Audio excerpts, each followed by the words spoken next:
Votre nouvelle agence Riverain Tour intercontinentale parisienne est arrivée. Nous vous proposons des offres exclusives vers les Antilles avec 2 bagages de 23 kg et des facilités de paiement en 3 ou 4 fois. Nous organisons des séjours complets comprenant les vols, l'hôtel ou l'hébergement chez l'habitant, des croisières, des circuits ainsi que des locations de voitures avec ou sans chauffeur. Pour tout renseignement, contactez l'agence Riverain Tour intercontinentale au 16 rue Lamblardy, Paris 12e, métro Doménil, au 09 78 80 13 39. Guadeloupe, actualité. Le président de la République Emmanuel Macron appelle à la création d'une coalition internationale pour lutter contre le Hamas et les organisations terroristes comme l'État islamique. Certains y voient un appel effectivement à débuter une guerre aux côtés du clan israélien. On verra effectivement comment ça se passe dans les jours à venir. Et en parlant de catastrophes particulièrement touchées par l'ouragan Tammy, la Désirade se relève. 48 heures après le passage du phénomène cyclonique, les autorités se félicitent des actions coordonnées pour un retour à la normale rapide. On fait le point avec le président du département, Guy Losbar. Ce matin, il était nécessaire que je puisse me rendre à la Désirade et pour constater l'avancée des travaux et la coordination, puisque très rapidement, dès la levée de vigilance violet et rouge, nous sommes intervenus. On a acheminé une barge sur la Désirade et du matériel, de l'effectif pour déblayer, nettoyer, accompagner la municipalité. Et comme vous avez pu le voir, le nettoyage. Mais cela a été fait en coordination avec les services de l'État. Je citerai EDF ou encore le service France Télécom, enfin Orange, le SDIS qui dépend de nous, les pompiers, enfin tout cet ensemble, c'est très bien coordonné sur le territoire et qui ont permis que 48 heures après le passage du phénomène, que nous soyons dans de meilleures conditions.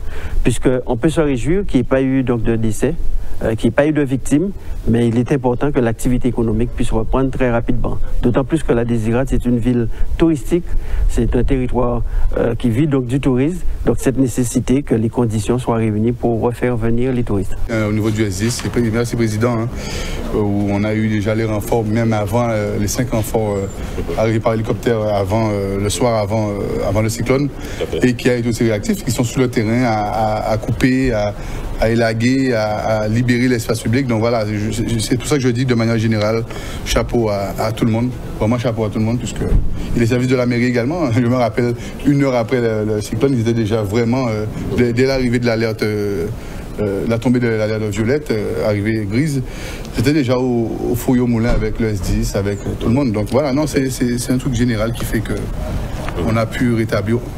Pour l'instant, rien n'est encore réellement fait, mais en tout cas rétablir une fluidité dans l'espace public. Même s'il n'y a pas eu de victimes, on sait que les impacts psychologiques de tels phénomènes et les discussions avec la population nous ont permis de rendre compte de cela. Il y a 2 éléments sur lesquels je voudrais insister. C'est que la mise en place du plan d'urgence du département pour accompagner celles et ceux qui ont perdu de l'équipement ou du matériel, mais aussi l'accélération par rapport au centre de santé. C'est une volonté. Lors de ma dernière visite à la Désirade, j'avais l'occasion de le dire, et ce phénomène me conforte dans cette démarche pour que nous puissions faire en sorte qu'il y ait un centre de santé sur la Désirade avec des médecins, avec des infirmiers, toutes les ressources nécessaires. Nous avons déjà commencé la télémédecine pour soulager, mais je pense qu'il faut aller au-delà. Donc c'est pour ces raisons que je vais travailler ce secteur avec l'ARS pour obtenir gain de cause très rapidement. Un reportage de Michel Depape. Il y a Trois-Rivières, la population accuse le coup, mais non sans mal. Avec d'énormes dégâts à chaque épisode orageux, la lassitude se fait sentir. De nombreux commerces et habitations du bourg ont été envahis par les eaux et la boue, malgré les précautions prises. Des riverains impuissants face à cette nature qui se déchaîne de plus en plus souvent. Regardez. On va aussi mettre en place, donc à la demande du président Losbar, donc l'aide d'urgence. Donc n'hésitez pas, donc c'est effectivement au travers donc, du CECAS qui vont nous faire remonter le dossier. Pour les entreprises aussi? Les entreprises, ça va être le conseil régional, mais au travers du CECAS aussi, donc monsieur le maire pourra faire remonter. Donc n'hésitez pas. Vous avez dit tout à l'heure 2 phénomènes. En fait, on a eu 3 phénomènes. On n'oublie pas Philippe, dans lequel nous avons aussi été sinistrés. On a eu de l'eau aussi pour Philippe. Ouais. D'accord. On a eu Fiona, Philippe, Tammy. Et c'est très difficile, hein. C'est très difficile. Alors on sait que monsieur le maire s'engage, c'est vrai, il n'est pas tout seul. Malheureusement, s'il avait été tout seul, ce serait déjà réglé, effectivement. Mais là, il faudrait vraiment penser à nous. Moi, je suis aujourd'hui très dépitée. Je me pose même des questions sur mon entreprise aujourd'hui. Je sais pas si...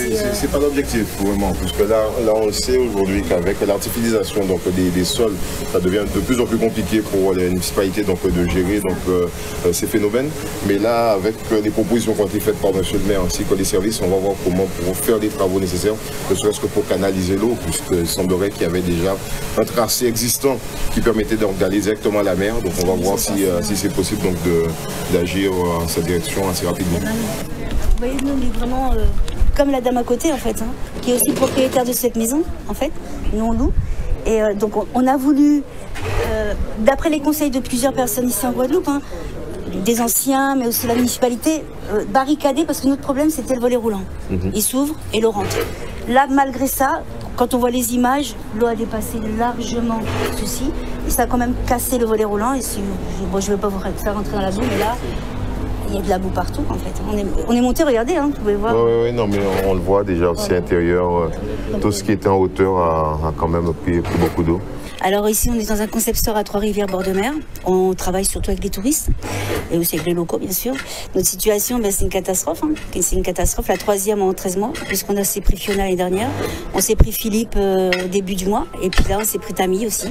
Ils nous aiment beaucoup à bord de mer, Trois-Rivières. Hein. C'est la rivière, c'est l'eau. Et malheureusement, on est fermé. Comme tu peux constater ici, on a essayé de renforcer, mais ça n'a servi à rien avec la puissance de l'eau. Que demandez-vous exactement? Eh bien que les problèmes d'évacuation d'eau soient faits, ainsi on puisse avoir sereinement le commerce ici sur bord de mer, qui était nécessaire en fait. Et c'est surtout commencer à nettoyer ça qui nie pour nettoyer, quoi. On va essayer de sauter en créole aussi, parce qu'en ça, Canal 10, c'est mes petits créoles en nous, même si créole en moins, c'est pas gros créole non plus, mais on va essayer quand même. Nous jabons avec ça, quoi. Nous jabons avec ça, toute l'eau là qui descend depuis le bout, l'eau là qui descend par là. Et ouais, nous canailler, c'est ça, nous canailler ici d'abord. Et inquiet de la fin des dispositifs de défiscalisation, les loueurs de voitures et autres gîteurs peuvent de nouveau dormir tranquilles. Les socioprofessionnels de l'archipel ont trouvé bonne grâce auprès du ministre délégué chargé des Outre-mer, Philippe Vigier. Au lieu d'un arrêt pur et simple des aides, ils seront soumis désormais à de nouvelles règles et contrôles plus stricts. L'objectif, éviter les fraudes et enrichissements sur le dos des contribuables. Le reportage. C'était d'abord une rencontre avec l'ensemble des socioprofessionnels, tous secteurs confondus. On a apporté des sujets transversaux tels que la formation, c'est très important. Sans formation, on n'aura pas des personnes en capacité de travailler. Bien sûr, aussi sur le projet de loi de finances où il y a sur la location de voitures, mais on a été rassuré. Et sur les meublés professionnels, des choses à ajuster, parce que je dis toujours, le tourisme, c'est le moteur de la croissance. À partir du moment où on réduit l'augmentation du nombre d'hébergements, on ne peut pas espérer avoir plus de touristes. Ces niches fiscales ne sont pas supprimées, on les a préservées, mais on les a préservées lorsqu'elles sont efficaces économiquement et lorsqu'elles protègent l'emploi. Donc j'ai expliqué 2 choses, que pour les locataires les loueurs de voitures, il y aurait une possibilité d'adaptation et nous y travaillons, et également que le tourisme, tout était préservé. Simplement, lorsqu'il s'agit de meublés, on verra des opérations qui comprennent plusieurs meublés. Tout cela sera établi avec la profession, comme d'ailleurs quelqu'un me l'a proposé tout à l'heure. On est rassuré dans le sens où on sait que maintenant on a une écoute et que on va pouvoir adapter les choses. Mais soyons clairs, il y a eu, bien sûr, sur les chauffe-eau solaires, alors qu'il y a probablement eu des dérives, mais moi je ne peux pas vous en parler, je ne suis pas contrôleur pour les impôts, mais il semblerait qu'il y ait eu des dérives. Il y a eu aussi pour la location de voitures, certains ajustements à faire et les meublés. Nous ne sommes pas contre des ajustements nécessaires à protéger l'investissement. Là où nous disons au gouvernement, attention, c'est lorsque ces mesures sont de nature à freiner le développement de l'emploi, donc à nous faire courir un risque social. Vous voyez ce que j'ai raconté tout à l'heure pour les entreprises qui peuvent utiliser du photovoltaïque défiscalisé. C'est pas intéressant, je crois que c'est une très belle piste pour eux. Une autre essentiel pour isoler les habitations, pour rénover même les habitations anciennes. C'était pas une niche fiscale avant, c'était pas défiscalisé avant. Ça le devient maintenant. Vous voyez, donc on fait encore plus d'efforts qu'on ne devait auparavant. Et enfin, sur une partie de l'argent qu'on a récupéré sur des dévoiements de niches fiscales qui étaient mal utilisés, cet argent est réinjecté sur d'autres éléments du budget pour les Outre-mer. Donc vous voyez que si on regarde la somme, vous savez, comme la ménagère qui fait la somme aux hypermarchés, eh bien les territoires ultramarins seront mieux servis qu'ils n'étaient auparavant. C'est une belle avancée. Tout le monde parle de réforme, vous savez, c'est les fameux mots, on veut tout réformer. L'octroi de mer sert au financement des collectivités et à la protection des entreprises. Le toilettage, à un moment, c'est nécessaire. Il faudra regarder ça tranquillement, mais il n'y a pas d'agitation à avoir sur un dossier aussi important que l'octroi de mer. Le chantier du nouveau CHU de Perrin lui avance bien. L'établissement de santé Dernier Cri, qui coûte la bagatelle de 500 millions d'euros, sera bien livré en 2024. Enfin, si les entreprises continuent à tenir leurs délais. Un outil performant et ultra moderne, très attendu en tout cas par la population et les personnels de santé. Regardez. Les travaux avancent normalement, donc bien évidemment on est extrêmement attentif à ce que les entreprises respectent les délais sur lesquels ils se sont engagés. L'équipement du nouveau CHU est en cours. On est en train d'acquérir aujourd'hui les matériels médicaux notamment dont on va avoir besoin demain.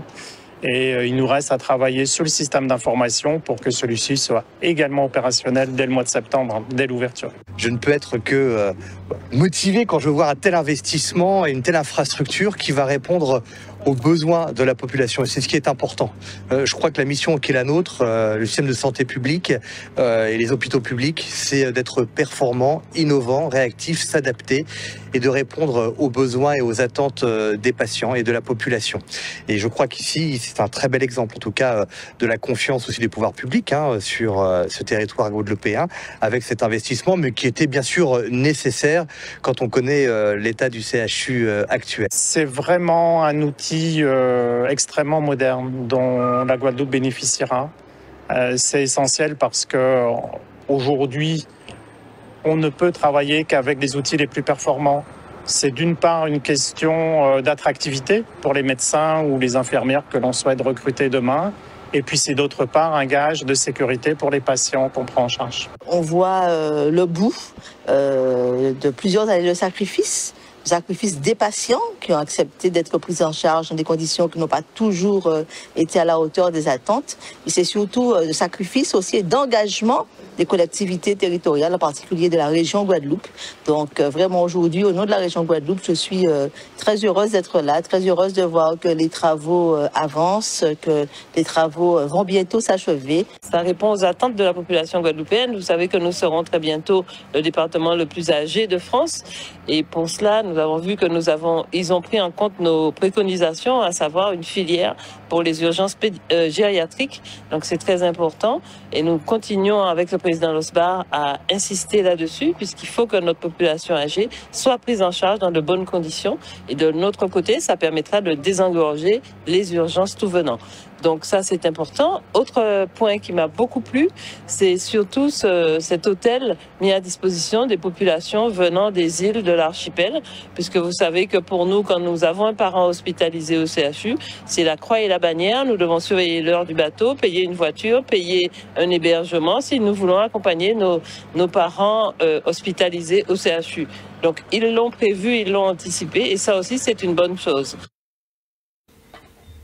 Un reportage de Charlie Dagonia. Et maintenant, je reçois Karina Guillaume, présidente de l'association Amazon Guadeloupe. Elle est en compagnie de Lauric Hébreu, secrétaire général de l'association Plaisir Poésie. Bonsoir à vous deux. Bonsoir. Bonsoir. Donc vos deux associations qui organisent très prochainement le Plaisir Poésie. Pourquoi cette combinaison de vos deux associations et qu'est-ce que cette manifestation ? Alors, Plaisir Poésie, c'est une scène artistique qui réunit de la poésie, du slam et du chant. Et en fait, on a parmi nos membres une membre aussi de l'association Les Amazones, et qui nous a proposé en fait de réunir nos deux associations à l'occasion d'Octobre Rose. D'accord, d'accord. Donc voilà. Elle est à la fois dans les deux assos. Exactement. Une pour le divertissement, mais l'autre pour une partie un peu moins drôle, puisqu'on sait que l'association Amazone Guadeloupe œuvre en faveur justement des femmes qui sont atteintes de cancer du sein. Comment se passe justement, comment se porte l'association? Est-ce que tout se passe bien à votre niveau, que ce soit en termes de financement, mais aussi des membres? Comment ça va? Alors, l'association se porte très bien. Hein. Bien sûr, je souligne qu'on a toujours besoin en fait de bénévoles et bien sûr toujours cet appel aux dons parce que bien sûr c'est le nerf de la guerre, n'est-ce pas? Donc Amazone Guadeloupe, ce fut un mois d'octobre et le mois d'octobre, je dirais même, il n'est pas fini parce que du coup, c'est vrai que Tammy a un petit peu bougé quelques dates, c'est vrai. Quelques dates, cependant qui vont être reportées. Mais en tout cas, ça a été un octobre, on va dire fastidieux, mais en tout cas, voilà, fastidieux avec une très grande intensité, beaucoup d'amour. Mais aussi ça nous a permis aussi de pouvoir sensibiliser en fait au maximum en fait au dépistage en fait du cancer du sein, que ce soit pour les hommes ou que ce soit pour les femmes, parce que n'oublions pas, nous avons aussi 1% d'hommes qui peuvent être impactés par ce fameux cancer du sein. Avec justement la démultiplication des manifestations par rapport à Octobre Rose, est-ce qu'on peut dire que la prise de conscience est là? La prise de conscience, elle est là, mais pour moi, elle n'est pas suffisante parce qu'aujourd'hui, on sait très bien qu'on est à des taux en fait de 43% au niveau du dépistage. Ce n'est pas suffisant. Au niveau national, c'est 70%. Moi, j'aimerais bien qu'on atteigne carrément en fait les 100%. Et donc, je pense qu'on est dans une bonne voie. Qu'est-ce qui bloque? La peur. La peur, tout simplement. La peur de découvrir. Oui, parce que quand on échange en fait avec les différentes personnes et même les instants, je dirais, c'est ce qui revient le plus souvent. La peur en fait de se faire écraser un sein en fait quand il y a en fait une mammographie. La peur, tout simplement, de se retrouver face à la maladie. Et aussi, on peut avoir aussi un parent qui a déjà été impacté en fait par celle-ci et donc. On n'a pas envie de se retrouver dans cette condition. Même en fait par rapport en fait à la génétique, vous avez des personnes qui malgré tout en fait ne vont pas régulièrement faire régulièrement leur examen et donc du coup c'est pouvoir leur dire n'ayez pas peur, il vaut mieux prévenir en fait que guérir, n'est-ce pas? Je ne demande à personne de passer par un parcours de soins où on peut avoir en fait une mastectomie ou une tumérectomie, voilà, en fait une ablation partielle ou une ablation totale en fait du sein, voilà, ou éventuellement de se retrouver en fait dans un cas voilà, enfin, je ne le demande vraiment en fait pour personne en fait. Voilà. Comme vous le dites, il vaut mieux prévenir que guérir. Visiblement, la prise en charge est plus simple effectivement avec une détection précoce en plus. Elle est plus simple avec une détection précoce. Je dirais que plus on est détecté, plus la maladie en fait est détectée tôt, et plus il y a un cas justement de personnes en fait qui vont guérir tout simplement. Mais à côté de ça, ça ne suffit pas. Ça ne suffit pas, ça ne suffit pas.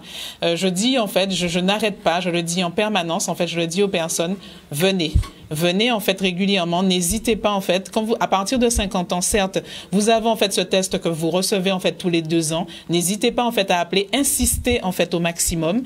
Et avant 50 ans, ce qui est notre cas en fait au niveau des territoires, c'est beaucoup entre 25 et 45 ans. N'hésitez pas en fait à c'est l'autopalpation en fait, tout simplement. L'autopalpation en fait au maximum. Allez voir quand vous avez quelque chose en fait, quand vous savez qu'il y a quelque chose, vous ressentez quelque chose qui ne va pas, n'hésitez pas à aller voir votre gynécologue, le médecin traitant, les sages-femmes, parce que souvent on les oublie d'ailleurs, je les salue en fait, les sages-femmes. Et donc du coup c'est important, prévenir, la prévention. Donc le 26 octobre prochain, plus de prévention, mais dans un format assez singulier. Comment va se passer justement le Plaisir Poésie? Alors, le Plaisir Poésie, ce sera tout d'abord une scène principale qui va réunir des artistes donc, de l'association Plaisir Poésie et aussi des Amazones qui ont voulu s'exprimer, qui ont voulu mettre des mots sur leurs mots. Ensuite, cette combinaison entre Plaisir Poésie justement et les Amazones, ça permet d'aborder un thème sérieux, mais sous un angle différent, avec peut-être un peu plus de légèreté, un peu plus de plaisir aussi, malgré tout. Mais, et du coup, suite à cette scène principale, il y aura aussi un open mic qui permettra à tout à chacun qui a envie de s'exprimer de déclamer. Donc, tous les artistes qui s'ignorent ou bien qui ont peur, effectivement, ils pourront se lancer ce soir-là. Exactement. L'open mic est ouvert à tous. Mais que pour chanter ou peut-être aussi pour témoigner? Mais en fait, la scène, ce n'est pas que du chant. Donc il y a du slam, de la poésie et aussi éventuellement du chant. Donc quel que soit l'art, quel que soit le maniement des mots, l'open mic est fait pour ça. Très bien, très bien. Inscription préalable requise ou... Alors vous pouvez vous inscrire en nous contactant sur la page Instagram Plaisir Poésie ou s'inscrire directement le jour même. Et ça se passe au Sensoriel. Exactement. À Jarry. Tout est sur le flyers. Voilà. Le mot de la fin pour Amazon Guadeloupe? Mais écoutez, pour moi, les mots, en fait, c'est justement le miroir, en fait, tous ces miroirs, en fait, de l'âme. Donc, c'est pouvoir, en fait, aujourd'hui, à travers ces mots, pouvoir réécrire, en fait, ces mots MAUX. Et je pense que ça sera vraiment un événement extraordinaire. Et n'hésitez pas, en fait, à venir nombreux et nombreuses pour justement réécrire votre histoire. On redonne la date, le lieu et l'heure. Alors, ce sera le jeudi 26 octobre au Sensoriel à partir de 19h. Merci beaucoup en tout cas pour ce que vous faites et les travaux respectifs que vous faites au travers de vos associations. On salue les membres effectivement de l'association Amazon qui sont des battantes, hein, il faut le dire, c'est pas évident de devoir faire face à cela, mais quand on vous voit en général en extérieur, vous êtes toujours très souriante et toujours très agréable, donc on vous remercie effectivement pour tout ce que vous faites pour la communauté. Et maintenant, on part pour le pick à job du conseil départemental à destination des bénéficiaires du RSA. L'objectif, faciliter leur insertion professionnelle, que ce soit par le biais d'un entretien d'embauche, le choix d'une formation ou encore des solutions pour leur mobilité. Le reste en images. Une manifestation aujourd'hui qui est mise sur place uniquement à l'attention des bénéficiaires du RSA. Il faut savoir que le département, en fait, depuis déjà 2 ans, se soucie et met l'accent, surtout après Covid, sur les bénéficiaires du RSA. Donc cette manifestation n'est pas la première. Ça fait déjà 2 ans qu'on est en train de faire ce travail pour pouvoir justement permettre aux bénéficiaires du RSA de repasser par le côté insertion, création d'activités, puisqu'il y avait beaucoup de personnes avant Covid qui étaient vraiment dans des démarches. Le Covid a vraiment bousculé beaucoup de choses. Maintenant, les choses redémarrent et le conseil départemental, justement, met à cœur le fait de pouvoir booster ces personnes et leur montrer qu'elles ne sont pas oubliées. Pour le moment, je suis quand même en recherche d'emploi. Alors, j'ai vu qu'il y avait ce stand de formation et tout. Du coup, j'ai dit pourquoi pas venir voir ce qu'il y a, les offres qu'il y a plutôt, pour par la suite savoir où me placer vraiment. Le bassin d'emploi est un peu compliqué, comme tous les bassins, mais on essaie de faire avec les moyens du bord, avec les associations, les structures qui sont sur le territoire. Mais c'est vrai que l'emploi reste très compliqué, d'autant plus qu'il y a le problème de la mobilité. Les moyens de transport aussi sont difficiles. Vous allez rentrer en formation, il y a des aides du conseil départemental qui sont là pour vous, que ce soit pour la mobilité, que ce soit pour la restauration. Des centres de formation sont invités également. Donc il y a tout ce panel en fait de partenaires qui sont invités pour montrer aux bénéficiaires du RSA que le conseil départemental ne les oublie pas, mais ne fait pas que les faire venir, leur propose également tout un ensemble de choix afin qu'ils puissent se remotiver ou se décider à se lancer dans une voie quelconque. Moi, c'est vrai que je suis plus dans la petite enfance.